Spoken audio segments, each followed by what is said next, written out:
Stongmyeon-jae is the largest trash site in Phnom Penh. There are about a couple thousand families living in the area. They solely depend on the trash dump site for a living. Most people work a 10 to 12-hour shift and only make $1 a day. Some of the kids that I've met are only 4 or 5 years old. My country's violent history has created a very violent present. Gangs are everywhere.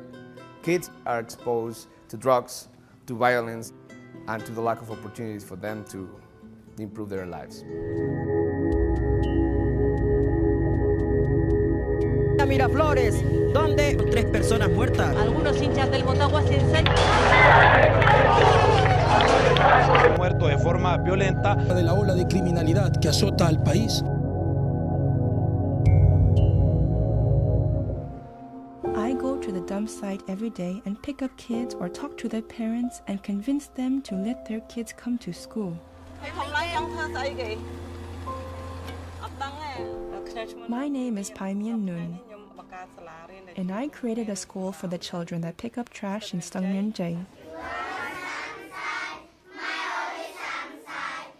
We feed them and supply all the books and pencils. Everything is free.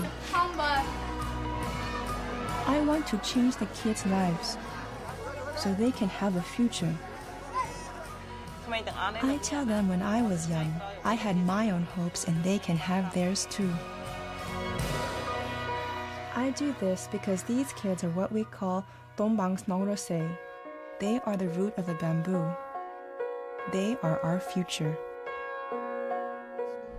I was a teacher in the same community that I grew up. My students were dealing with the same problems that I was dealing 20 years ago. I wanted to change that.